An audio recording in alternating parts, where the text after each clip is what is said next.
So this is the Development Review Board for Burlington, July 20th. And do we have people in the audience, so to speak, out of curiosity? Yes, we do. Okay, so we're going to take up items in the order that they are on the agenda. We are doing this as a hybrid meeting, in person and remote. At the moment, there's a couple of us on the board that are in person. The rest of the board is remote. The staff is in person. And at this point, I'm assuming that all the applicants and people who are going to participate are remote because there's nobody else here. That's not your feedback. Okay. So for the communications, there are no extra communications other than that one comment about deferral. That was Yes, everything's posted online. Everything's posted online. Minutes, we're gonna catch up on those. We're close. Consent item. The first item is the consent agenda. That's 166 East Avenue. Is the applicant about? Yes, we have Cindy Cook. Cindy Cook and Dave Lamont. Is there anybody else here to speak on 166 East Avenue? So please raise your hand in Zoom. If you're calling in, it's *9 to raise your hand. Okay, looking pretty quiet, Brad. Okay.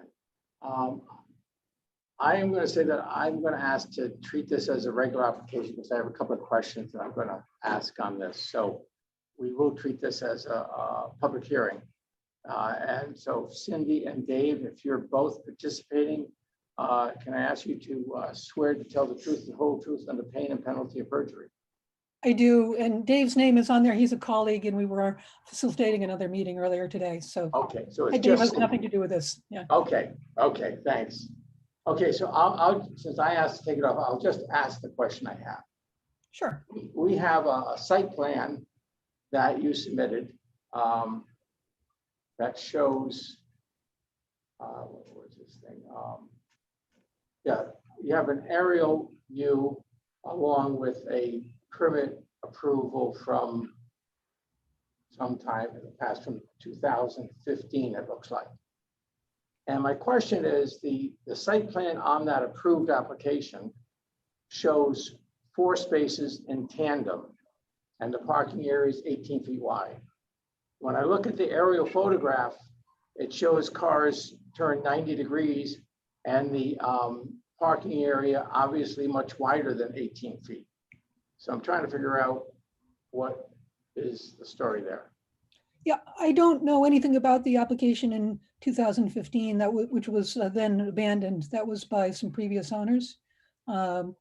So, I don't know anything about that. The one of my tenants suggested turning the cars 90 degrees because it just makes it easier to turn around.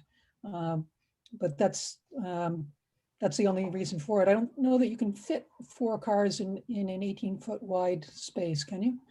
Well, not unless they're in tandem, but that's what I'm trying to figure out here is what is an approved area on this property and how do cars need to park? Oh, I see what you're saying now. I've never seen this site plan before. So they're parking one behind the other. Yeah. And when I acquired this property, they were not doing that. They were going further down to the east, and you can't see me gesture, right? So, but to the end of the parking area, and they were parking side by side. So it would be possible but difficult to use this configuration, and I didn't know that I would be asked to reconfigure parking when I'm not proposing any changes to it.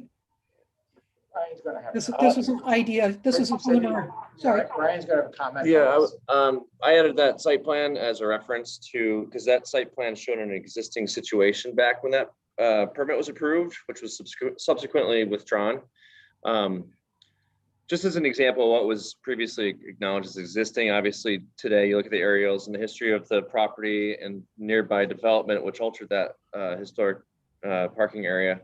The parking area is whittled down to where it is now in that area. And obviously the parking goes up to the edge of the property line, if not across it, who knows? But the condition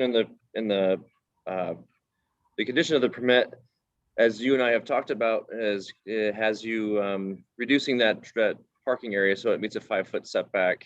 And it kind of comes closer to what was shown on that 2015 site plan, which you acknowledged and you're accepting, is my understanding. Well, I didn't know about this site plan until just now, and I don't see why I would be held to the standard of a proposal by a previous owner that was never accomplished. I mean, I'm not making any changes to the use of the house other than having shorter term rather than longer term tenants. I've spoken with my neighbors, the people in co-housing, and they don't understand and don't request a 5-foot setback. They're saying we're very comfortable with things the way they are. I understand you don't want to have the parking space area get larger and larger. I don't either. But I just don't want to do a lot of work on this when, it's just not in my budget. Sure. So that's the estimate of where the property line is? Is that what somebody's showing up on the screen now? That's the tax map boundary, which tends to be fairly accurate. It's not survey quality, but that's basically where the line is. Okay, that's helpful because there's a pin up on the western side. But I've spent a couple of different occasions talking with co-housing folks about trying to identify the property line because nobody here really knows. It's just, we know it goes east. So. Cindy, I'm going to ask you, one of the conditions that was in here under consent was putting in curb stops. I don't think No? maybe. Amending parking. There's just some tidying, making a amending the parking area so it's not that setback. Yeah. And obviously they've got the room and the lot size to accommodate some alterations to the parking area. So, if they did the tandem as shown on that previous plan, that's not even approved anymore because it was withdrawn. They've got some wiggle room there as to how they want to configure their parking, whether it be the tandem or if they just pull in 90 degrees to the driveway. So they've got some wiggle room there. 5-foot setbacks that's in the zoning regulations. That's not Sir, changed. I couldn't hear you, sir. Oh, the 5-foot setback is in the zoning regulations. That's just in all applications. So it would always have been a 5-foot setback on this property. So And this is part of the creep that we try to avoid. Right, but is that the case that one has to go to a 5-foot setback on any property for any use? I mean, I understand not wanting to encroach on the other property. Pretty much, yes. And so my neighbors on the other side have a parking area or driveway that comes very close to my property line. I don't mind that. I think a 5-foot setback, frankly, is not a great use of space, particularly in this area, which is a fairly dense area. So I'm just not understanding the purpose of it. And then let me just go on to come up to explain why I'd rather not do that, is that a lot of people from co-housing come through that parking area, pedestrians walking up to U of M and downtown, wherever. And what I suggested to them, and they think it's a great idea, is to use some area along there to make a more formal, nicer, permeable pavement kind of a walkway with hopefully some nice landscaping. And I would prefer to do that rather than pavers or, I don't know. Those are options we do not have. What's that? We don't have the option to approve you to use somebody else's property. I understand. And the issue here is that we don't know when your driveway moved from your property to the adjacent property. It seems like it was probably never approved, so it's something that just happened over time. Right. And so what we try to do is at least get back to what it might have been historically. We don't know where it was. It showed driveway parking area creep over in the historical photos. You could see where the changes had occurred over a period of time. The current layout as shown in that aerial is not, I haven't seen any plans that supported that.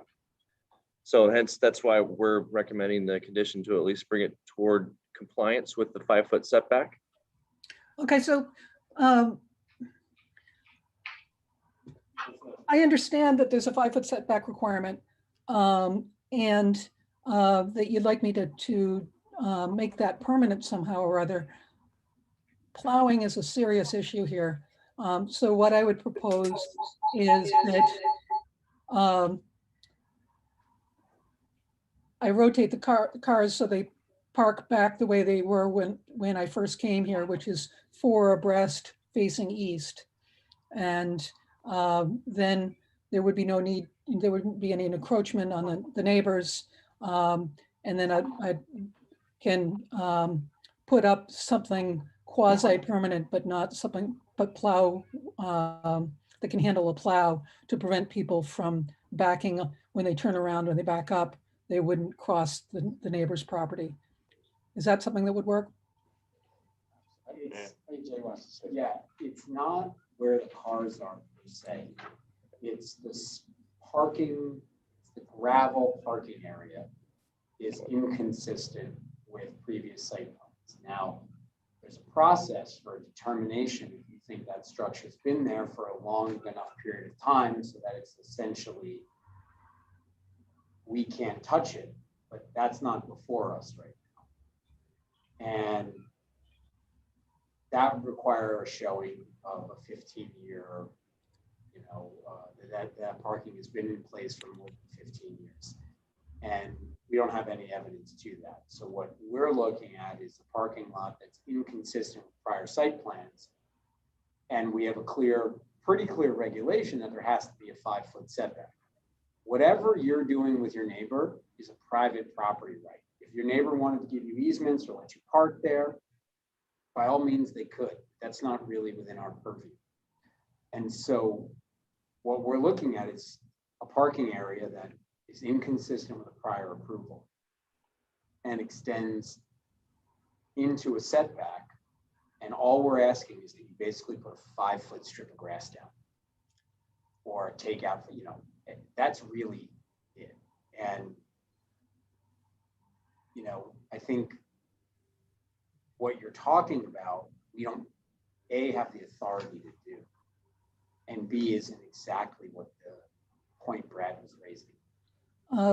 Yeah, it's really hard to hear you. I'm a little bit garbled, but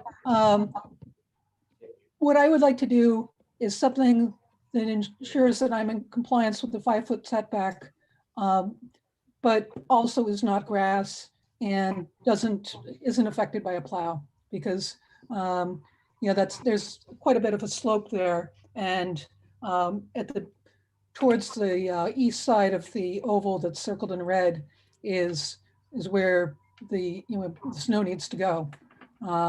So having a barrier there would be problematic. Well, plowing can be done a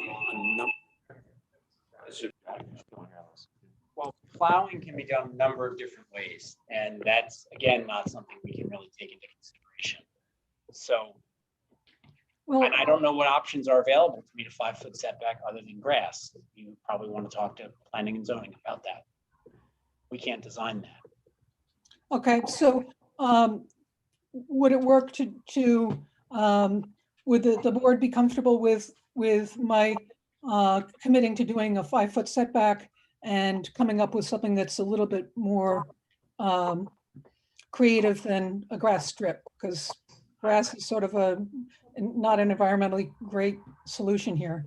And I'd like to do something that's, that, We don't care what goes there. It doesn't matter what. It can't be within 5 feet. okay. So if I put in a barrier along the southern end, 5 feet from the property line, then we're good? We're good. Well, barrier is different. Yeah.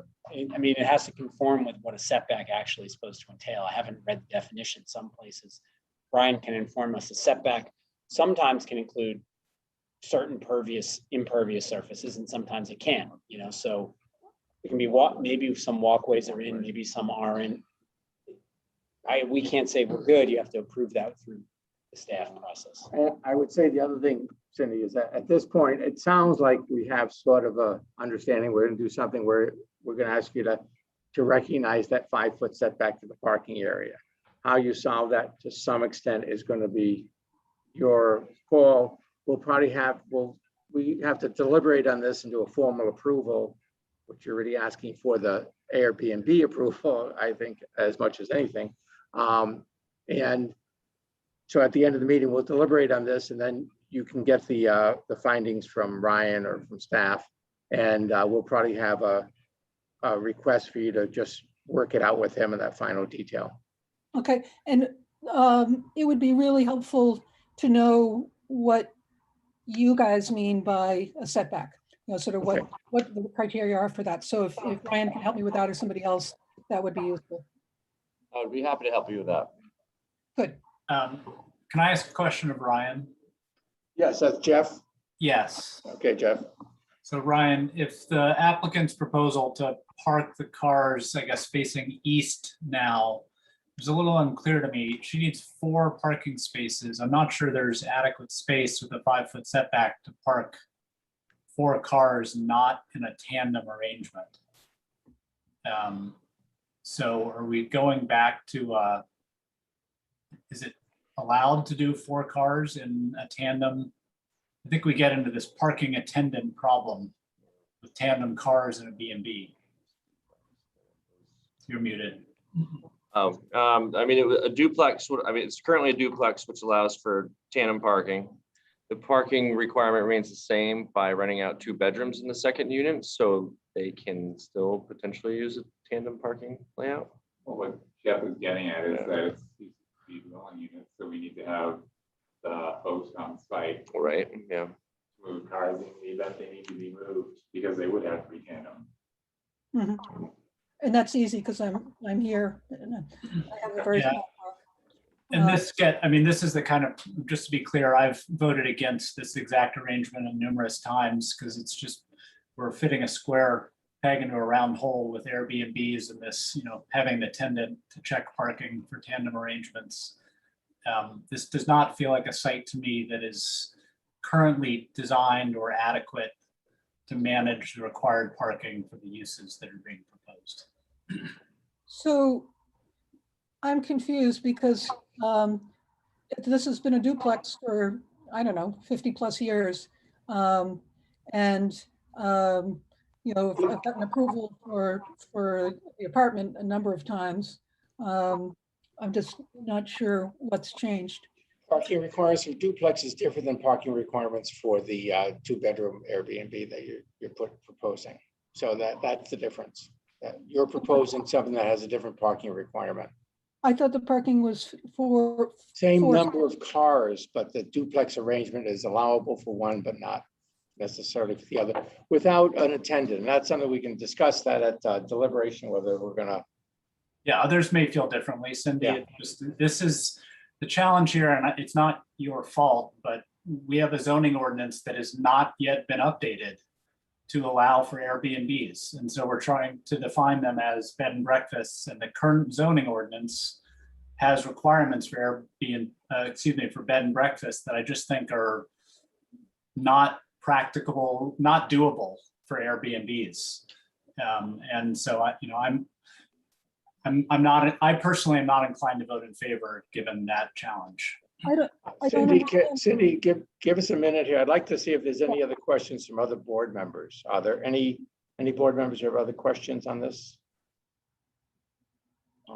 Maybe this is a question for Caitlin. Ryan, but the proposed site plan shows 32 feet by 59 feet. So we're saying with a 5-foot setback, we still have 27 feet by 59 feet.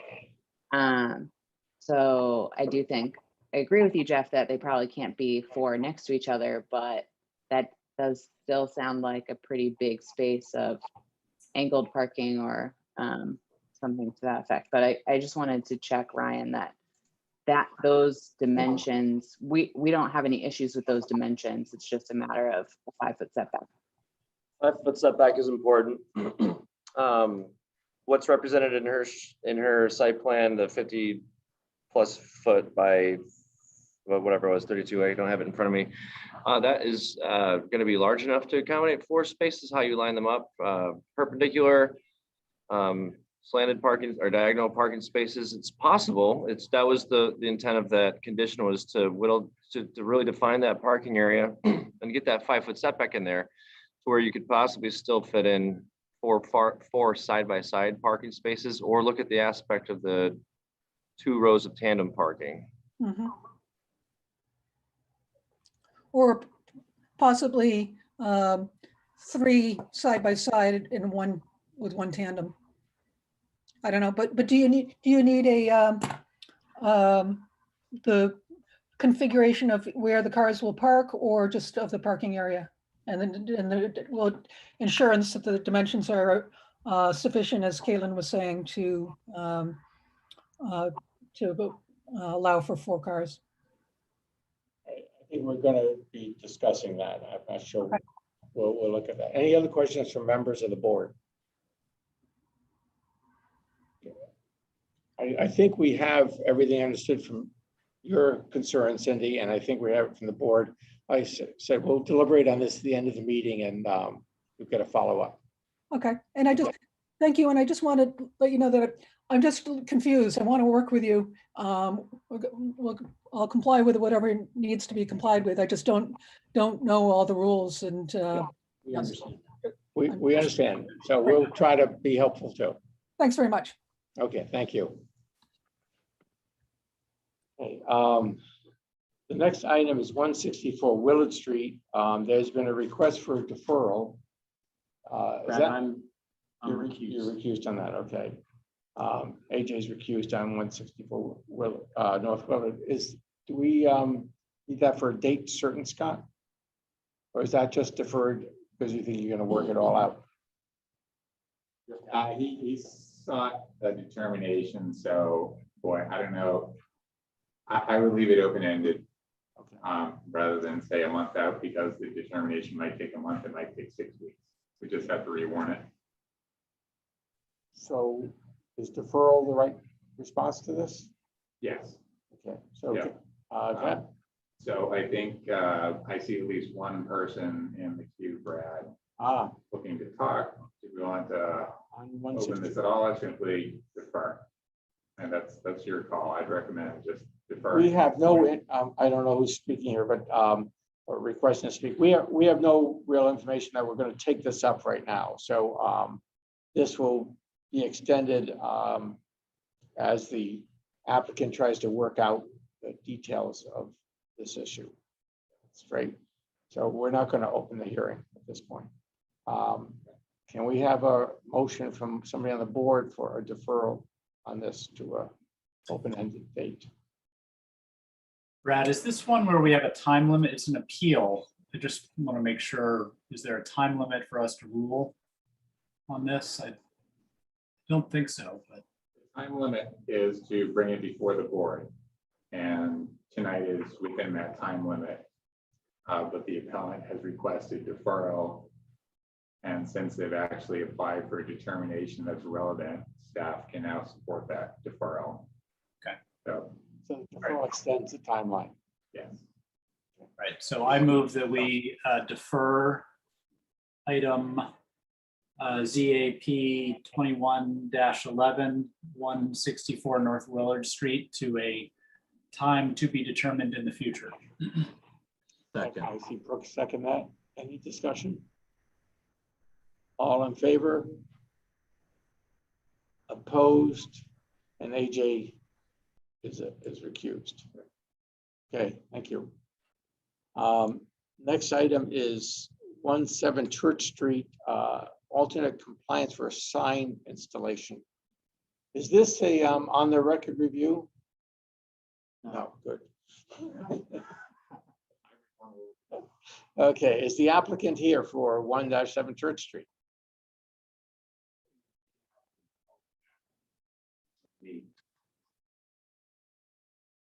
Okay. Monique, you can talk. Hi. Yep, Hi, Monique. sorry. Is there anybody else here to speak on this application? No, just myself. Okay, well, I meant from the public. Nobody's here.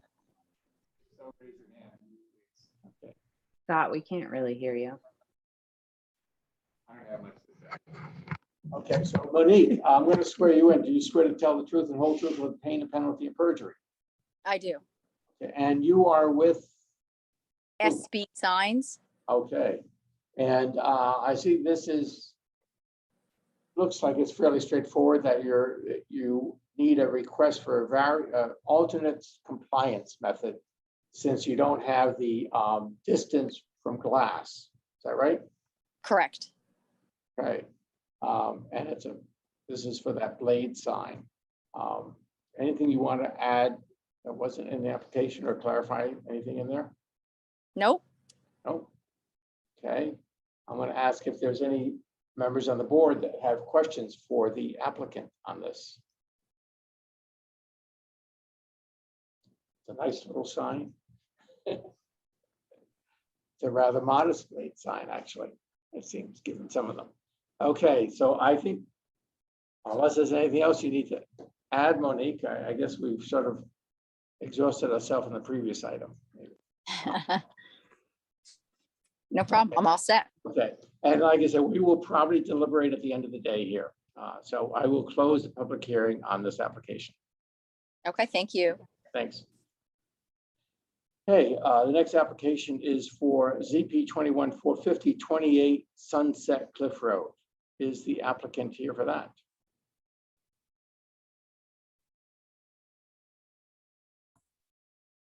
Sharon, is there anyone else? Hi, can you hear me? Max Garrison, I'm the property owner. Is there anybody else besides Max speaking on this one? No. Are there any, is there anybody in the public wanting to speak on 28 Sunset Cliff Road? Doesn't look like it, Brad. Okay, so Max, you're by yourself, is that correct? Yes, that is correct. Okay, so you just want to tell the truth and whole truth on the pain and penalty of perjury. Yes, I do. Didn't know it was that type of meeting, but yes, I do. Okay, that's part of the deal. So this is recommended for approval. It's you're creatively working on over an existing footprint, existing setbacks, and maintaining your riparian zone within certain limits. Sounds like. Is there anything you would like to say in presenting this? Not too much unless there's questions. I worked pretty closely with Mary to try to, design within the zoning ordinances. One of the new ones that came up kind of mid-cycle was the new low-mow ordinance. So we did follow that and ended up pushing back the house about 16 and a half feet from the current setback. So we could get that in, but yeah, otherwise, I don't think there's any variances, but happy to answer any questions. And this went before the Conservation Board, right? That was, and they approved it. And they would be the ones who look at that rather closely. It's an interesting amount of area that you have to work in, but it looks like you got it fitted in there tightly. Are there any questions from any members on the board on this application? Well, I guess, and the one that had the comment on the ADU and the findings. Yeah. That the ADU is supposed to be 30% of the main house. Was that in the findings on this Or one? 900, yep. It's the S237 line you're talking about. Yeah, Which, the statute has allowed up to 900 square feet. 30% or 900 square feet, whichever is more. Right. Okay. Good. Well, I think, yeah. So you heard that, Max? That's in the findings here. The I did, recommended yeah, I think conditions. it's 600 and change, so I think we comply with that. Yeah, it looked like you did, so. Then I think, I guess I'm gonna look at just the outside specification sheets. And it does look fairly complete and tidy little house. It is a very efficient plan, it looks like. Anyways, if there's nothing else on the board or anything you want to add, Max, we will close the public hearing. Again, we will deliberate at the end of the meeting tonight. Yep, nothing else to add. Thank you. Okay, Thank you.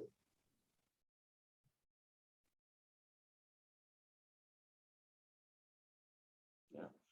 Okay, we have one more, Sunset Cliff, 136 Sunset Cliff Road. Is the applicant here for that one? Brad Steele and Tom Wu. Okay. They're both part of the applicant. Is there anybody else in the public to speak on this one? Wish to speak, raise your hand.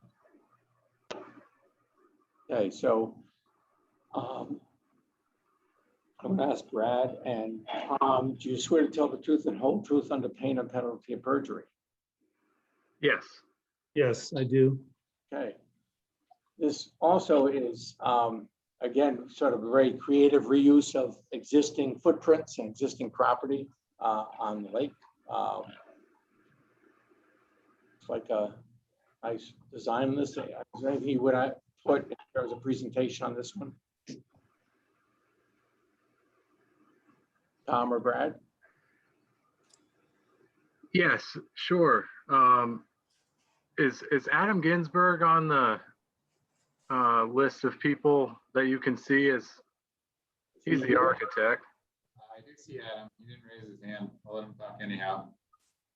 So Adam, wherever you, oh, Adam, I need to swear you in. Do you swear to tell the truth and whole truth under pain and penalty of perjury? Yes, I Okay. do. Yeah, sorry, I didn't raise my hand there. Yes, so I can give you a little bit of an idea about how we have arrived at where we are. And again, I'm Adam Ginsberg of A. Ginsberg Architects. This property was purchased by Edward and Joanna Reed of Burlington in 1952 for the use of their two daughters, both of whom were young Vermont mothers at the time. And since that time, it served as a beautiful gathering place for the extended family. And a year and a half ago, the grandchildren solicited opinions from a structural engineer and several reputable builders who all concluded that the 1920s understructured building would not enable a cost-effective renovation. So they decided to rebuild. And what we're looking at today is our proposal on how to do this. It's a very unique site with a number of limitations. It's small and largely triangular. The west leg of the triangle is a stone cliff down to Lake Champlain. On the southwest leg is a steep hill of rock ledge, and vehicle access is via a right-of-way through the neighbor's property on the northeast leg. And in an effort to get the house a little further away from the lake shore and allow views of it around the garage from the driveway, we're proposing to move the house 5 feet or so to the north and to move the garage towards the northeast and rotate it slightly counterclockwise.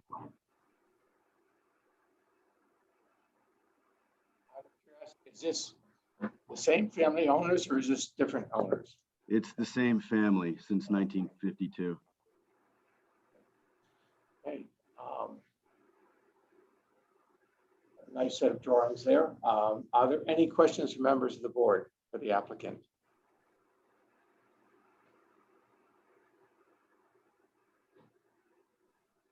Happy board tonight. I'd like to asking you some challenging and difficult questions, but I think it's pretty nice set. It looks like it's pretty well put together. So that I don't have other questions on it. And there are no members of the public here. So unless there's anything else you want to add. Well, it may be worthwhile to just take a moment and respond to a couple of Scott's thoughts about a couple of things maybe that he found lacking in his report recently. One was the question of the patio, which we hope we've addressed by ensuring that it's pervious surface. So that maybe that will speak to Scott's questions about that. We also, on our landscape plan, which should also be included there, have attempted to respond to this question about what the fence may be that in the landscape plan is shown at the tree edge there. There's an existing fence there, but it's in pretty bad shape. And so we're proposing to replace it, and Scott had asked for some details which show up on the most recent landscape plan. And then the last thing I think was the meter socket, the electricity, which shows up now in the garage plan next to the condensers for the heat pumps.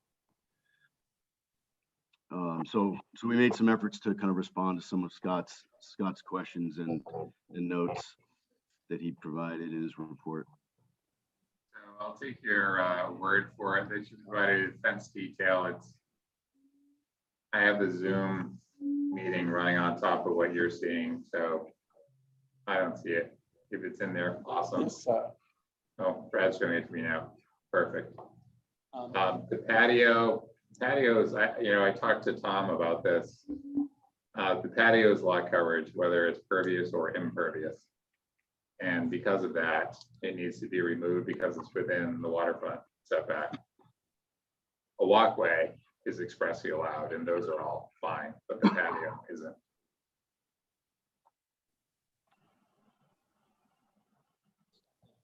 Patio increases the degree of nonconformity into the Correct. setback, Yes, not as to lot coverage, but into the setback, the Yes. lot coverage in the setback. additional development in the setback.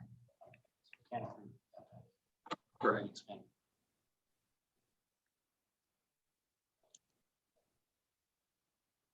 Or it was like a deck, same thing.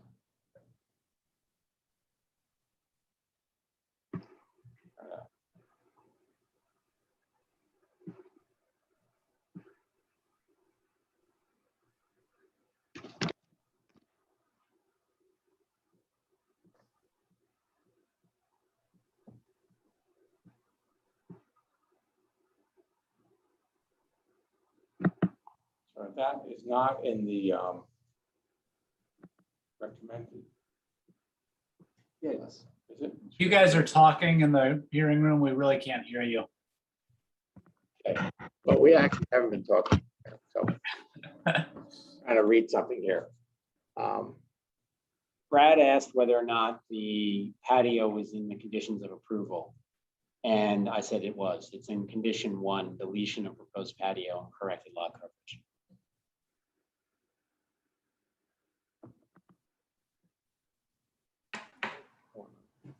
Yeah, that would help. You got me on the right Sunset Cliff project. Yeah, that was mine. Okay. Good. Well, I don't have any other questions unless there's questions from the other members of the board. And I can't see any members of the board at the moment. Brad, I do have a question. This is Sean. Okay. Sean, I have a question for Adam. I was looking at the 3rd floor and I don't see it in the specifications, or we can't find it or whatever. Just wondering how you address the any fire and safety requirements for an area like that. Can you tell us how you address that? Other than egress windows, we haven't provided anything at the moment. So it's just egress windows for each room? It's one big open space. Okay.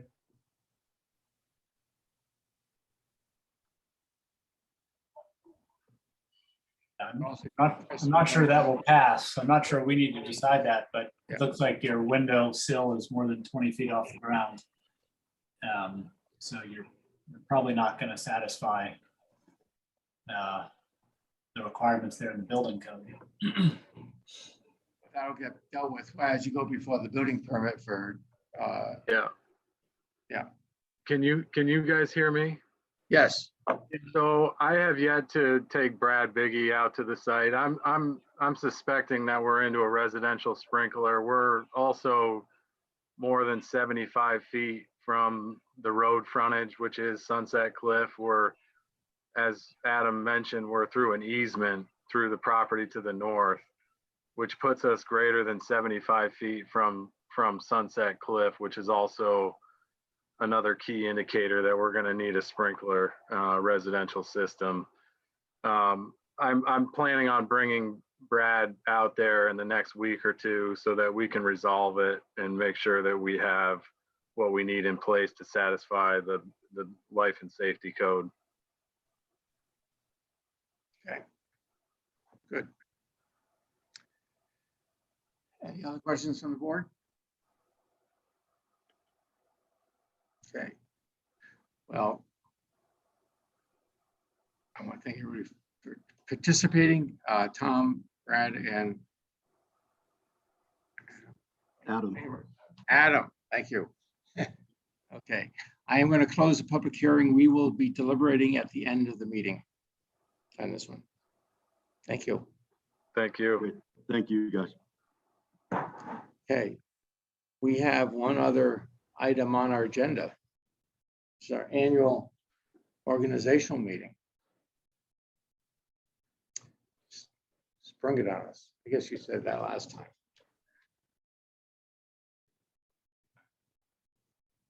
There I is. can't hear you at all. Oh. Scott. Can you hear me now, Caitlin? I hear you just fine, Brad. It's just Scott. Oh, Scott. Well, usually it's easy to hear Scott.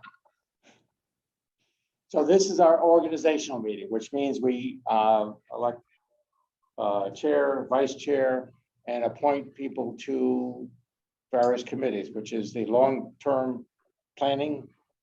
Long-range planning committee and the ordinance committee. Those are the only two? Yep. Okay. And right now, who is on? Hey, Brad, could you just repeat what Scott's saying? Because we can barely hear him. Okay, so we have the long-range planning committee and the ordinance committee are the two committee appointments that we have on the board. And how often do they meet, Scott? Ordinance is approximately once a month, long range. Long range, okay. And then we have to elect a chair and a vice chair. I guess we'll start with the chair and the vice chair. I've been doing it for 3 years. Is that right? I'm not going for Austin's record. So I think that this is the process where having the vice chair become the chair at some point is one approach. I don't know if you have any interest in that. Well, Sure. Brad, I guess just to be clear, are you saying you're not putting yourself, you don't want to be chair any longer? No, I would do it again. You have to be on mute, AJ. I thought if I was far enough away, it might work. No. Right. Well, since you guys are both in the same room, why don't you arm wrestle? Yeah. I don't win. Guys, it's up to you. If you want to be chair, that's fine. No issue for me. If you don't want to do it, I'll do it. Would you do vice chair one more chair? One Yeah, more? Okay. sure. I will do it one more year if that works for everybody. And then I think that will see somebody else do it after this. So last year we do it. And I would nominate Brad to be chair. Second. Any other nominations? All in favor? Opposed? I'll abstain on this one. Okay. I'll nominate AJ as vice chair. I'll second. Any other nominations on that? Okay, all in favor? Opposed? Okay, so no change in the top. Who's on long range? Who's on long range committee right now?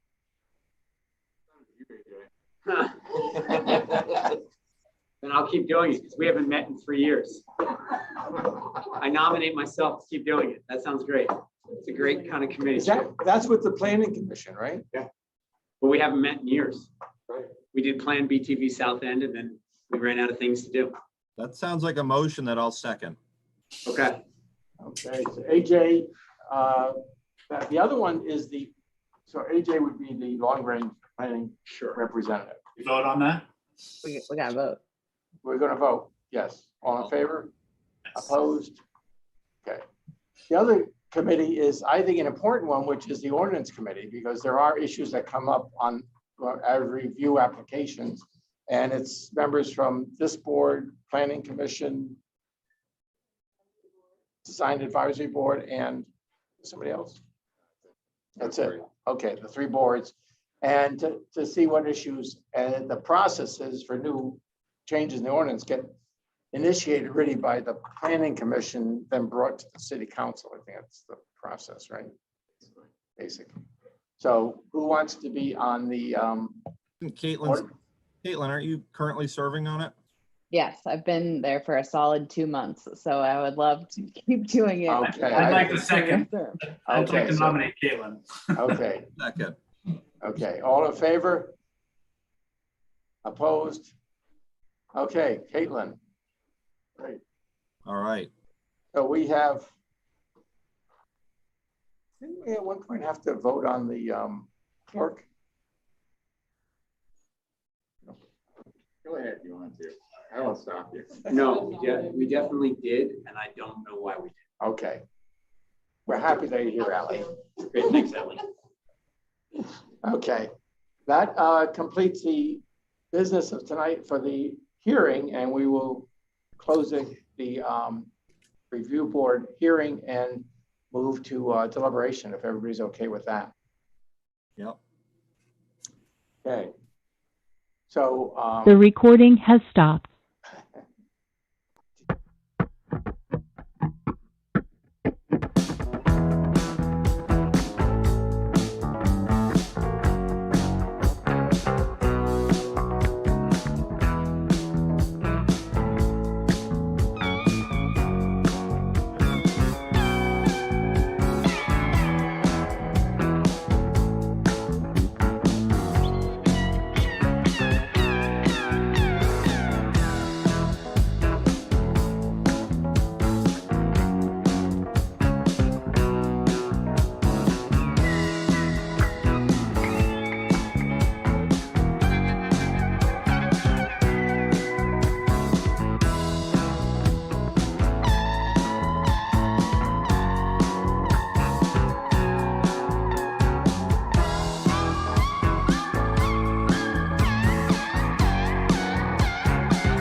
is being recorded. On ZP 21-479, 1-7 Church Street, I move that we approve the application and adopt staff's findings and conditions. For a second, I see Brooks second. You're quick, Brooks. Yeah. Gotta pick my daughter up at lacrosse. Okay, we're moving on. All in favor? Opposed? Okay. The recording has.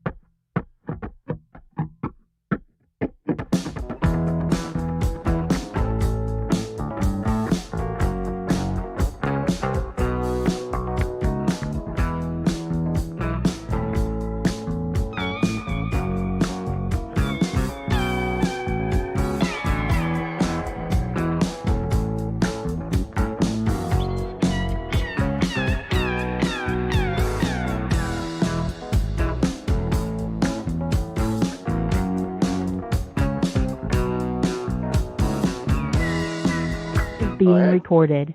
ZP 21-450, 28 Sunset Cliff. I move that we approve the application and adopt staff finding and conditions. Second, hey, Caitlin. Okay. All in favor? Opposed? Okay. These are unusually. The recording has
recorded.